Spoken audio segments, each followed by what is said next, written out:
Hello दोस्तों, ये बल और गति का सेकंड पार्ट है, जिसमें हम क्वेश्चन नंबर 23 के आगे से देखेंगे और पहले पार्ट में हम लोग क्वेश्चन नंबर 23 तक कंप्लीट कर चुके थे। तो जो भी पार्ट 1 इसका नहीं देखे हैं, वो पार्ट 1 जाकर के देख लें, फिर इस वीडियो पे आएंगे, है ना? तभी आपको समझ में आएगा। तो पहले पार्ट 1 देख लीजिए, फिर पार्ट 2 देखिएगा। तो चलिए, आज इसका सेकंड पार्ट है गति और बल का, जिसमें क्वेश्चन नंबर 23 तक हम पार्ट 1 में देख चुके थे। अब क्वेश्चन नंबर 23 से आगे देखेंगे पार्ट 2 में।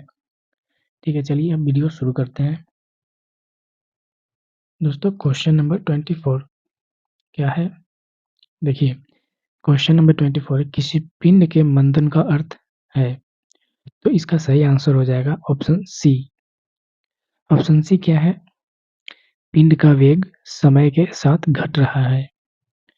क्वेश्चन नंबर 24 का किसी पिंड के मंदन का अर्थ है। ऑप्शन सी इसका सही आंसर होगा। पिंड का वेग समय के साथ घट रहा है।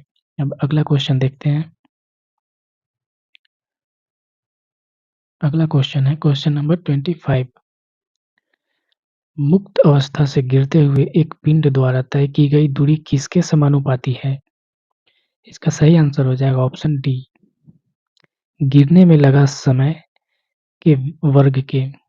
इसका सही आंसर हो जाएगा गिरने में लगा समय के वर्ग के। ठीक, अगला क्वेश्चन 26 हम देखते हैं। अब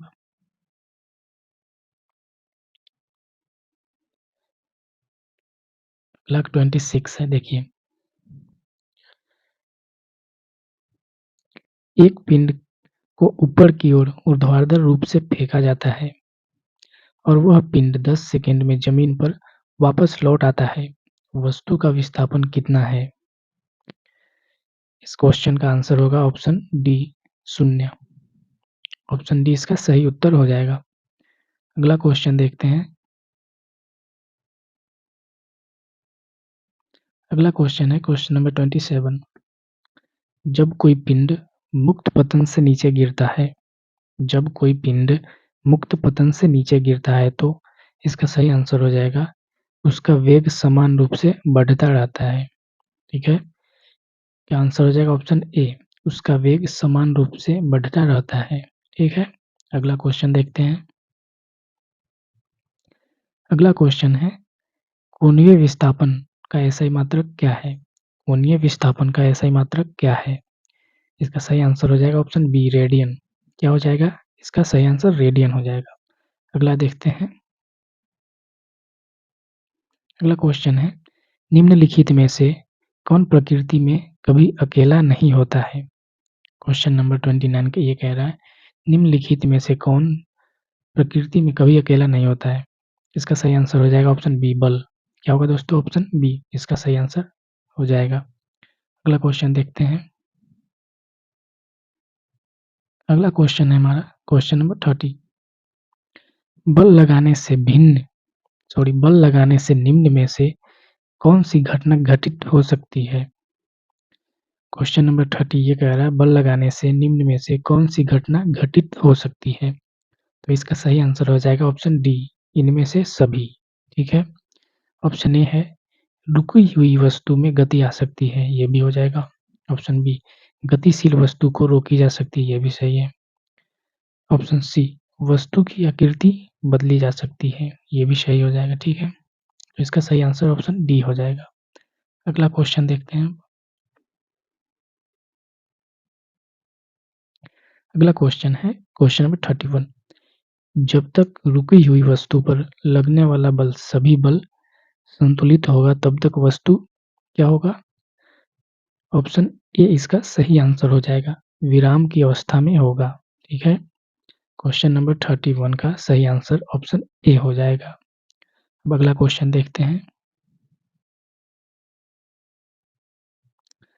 अगला क्वेश्चन है अगर एक पुस्तक किसी टेबल पर रखी हुई है तो उस पर आरोपित बलों की कुल संख्या कितनी है? क्वेश्चन नंबर 32 का सही आंसर हो जाएगा ऑप्शन बी। ठीक है, क्या हो जाएगा? ऑप्शन बी हो जाएगा। एक बार फिर से रिपीट कर लेते हैं। अगर एक पुस्तक किसी टेबल पर रखी हुई है तो उस पर आरोपित बलों की कुल संख्या कितनी है? इसका सही आंसर ऑप्शन बी हो जाएगा, ठीक है? क्या हो जाएगा? ऑप्शन बी हो जाएगा। अगला क्वेश्चन देखते हैं अब। अगला क्वेश्चन हमारा निम्नलिखित में से कौन सा एक बल के संबंध में गलत है? अब इसका सही आंसर हो जाएगा, देखते हैं कौन सा। ऑप्शन डी इसका सही आंसर होगा। इसका विमीय सूत्र mLT पर -1 होता है, ठीक? ये सारे गलत हैं। ये ऑप्शन डी इसका सही आंसर होगा। अगला क्वेश्चन देखते हैं। क्वेश्चन नंबर 34 बल इज इक्वल टू क्या होता है? तो ऑप्शन बी हो जाएगा, द्रव्यमान इंटू त्वरण। क्या हो जाएगा? बल इज इक्वल टू द्रव्यमान इंटू त्वरण, इसका बी सही आंसर हो जाएगा। अगला देखते हैं है क्वेश्चन नंबर 35। क्वेश्चन नंबर 35 क्या कह रहा है? जमीन पर रखे किसी बक्से पर विपरीत दिशा में दो अलग-अलग बल 5 न्यूटन और 10 न्यूटन लग रहा है, तो निम्नलिखित में से कौन सा सत्य है? ठीक है, ये क्वेश्चन आप लोग का HW है। आप कमेंट बॉक्स में इसका आंसर दीजिएगा, ये आप लोग के लिए है। ठीक है, क्वेश्चन नंबर 35 ये आप लोग के लिए है। अब अगला देखते हैं।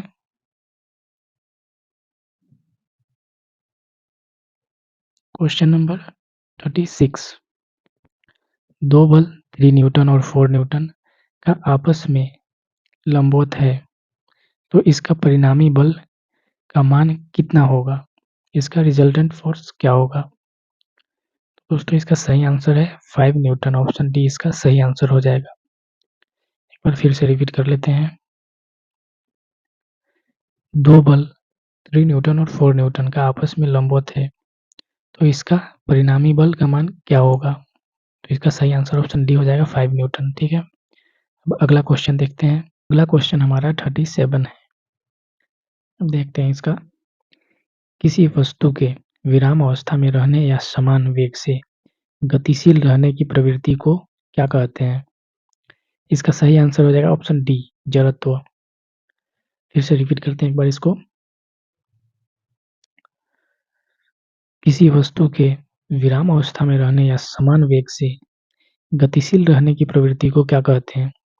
इसका सही आंसर ऑप्शन डी हो जाएगा, जड़त्व। ठीक है, अगला देखते हैं। अब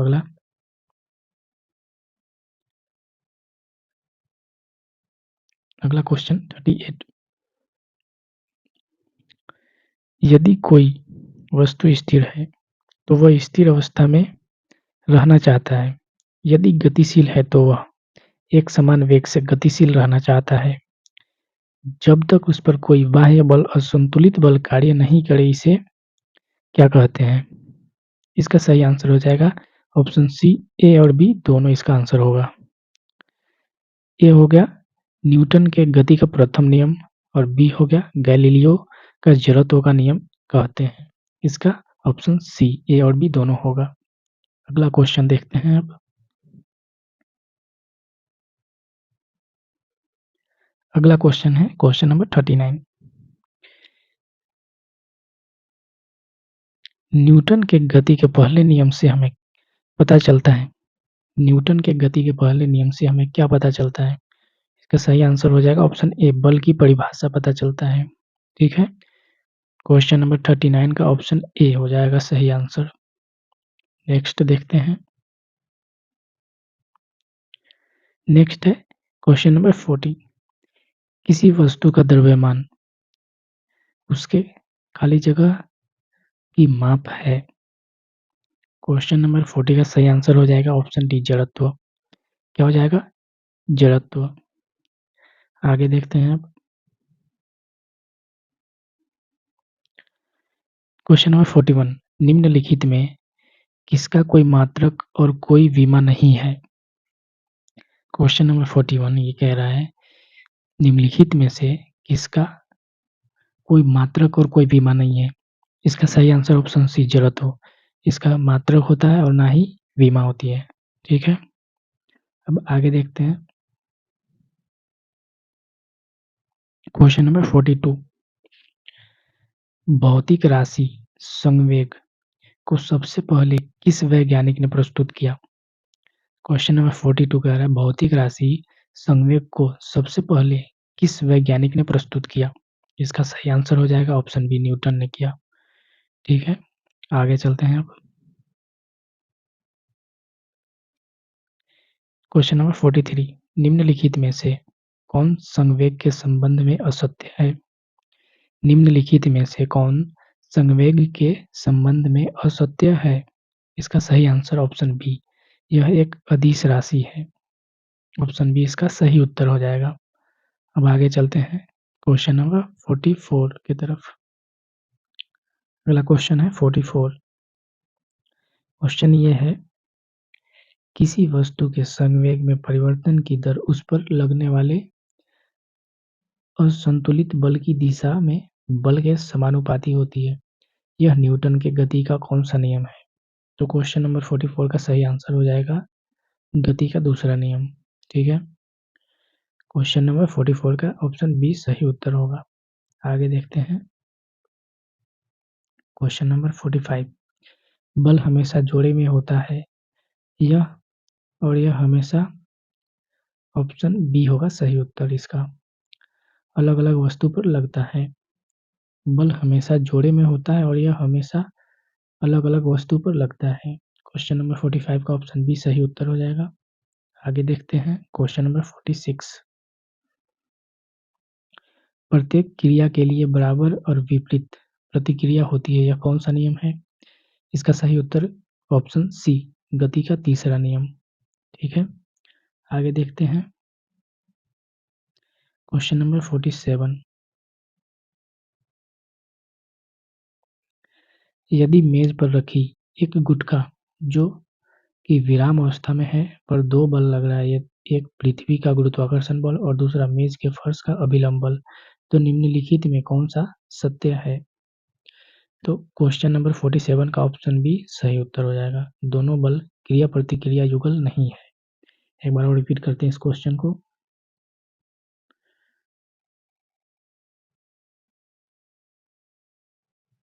देखिए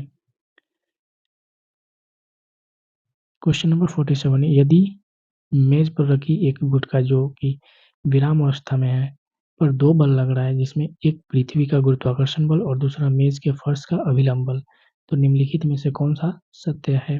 इसका सही उत्तर ऑप्शन बी हो जाएगा। दोनों बल क्रिया प्रतिक्रिया युगल नहीं है। आगे चलते हैं। नेक्स्ट है हमारा क्वेश्चन नंबर 48। घड़ी के मिनट की सुई टिप की गति को देखते हुए बताएं एक घंटा में। इस क्वेश्चन का सही उत्तर हो जाएगा ऑप्शन ए और ऑप्शन डी। विस्थापन शून्य है और औसत वेग शून्य है। घड़ी के मिनट सुई के टिप की गति को देखते हुए बताएं एक घंटा में क्या? इसका ऑप्शन ए और डी होगा सही उत्तर। ठीक है, अब आगे चलते हैं। देखिए यहाँ पे ऑप्शन ए और डी भी दिया है। अब आगे देखते हैं क्वेश्चन नंबर 49। क्वेश्चन नंबर 49 ये है जब किसी तंत्र पर कोई बाह्य असंतुलित बल कार्य नहीं करता है तब निकाय का कुल संवेग नियत होता है। इस कथन को ऑप्शन बी इसका सही उत्तर होगा संवेग संरक्षण का नियम। ऑप्शन बी 49 का सही हो जाएगा। अब आगे चलते हैं क्वेश्चन नंबर 50। ये लास्ट क्वेश्चन है। संवेग संरक्षण नियम न्यूटन के गति के किस नियम पर आधारित है? तो इसका सही आंसर हो जाएगा ऑप्शन सी, तीसरा नियम। Question number 50। संवेग संरक्षण नियम न्यूटन के गति के किस नियम पर आधारित है? तो इसका सही उत्तर हो जाएगा ऑप्शन सी। ठीक है दोस्तों, वीडियो अच्छी लगी हो तो प्लीज़ वीडियो को लाइक कर दीजिएगा और साथ ही साथ चैनल को सब्सक्राइब भी कर लीजिएगा ताकि इसी तरह का वीडियो आपको देखने को मिलेगा इस चैनल पे। और हर दिन कुछ ना कुछ नया सीखिएगा। और जनरल कंपटीशन के पॉइंट ऑफ व्यू से ये सारे क्वेश्चन काफ़ी इंपॉर्टेंट हो जाते हैं। तो वीडियो शुरू से लेकर के लास्ट तक ज़रूर देखिएगा और इसका पहला पार्ट देख कर के ही इसका दूसरा पार्ट आप लोग देखिएगा, तभी ज़्यादा समझ में आएगा। चलिए फिर मिलते हैं इसका थर्ड पार्ट में।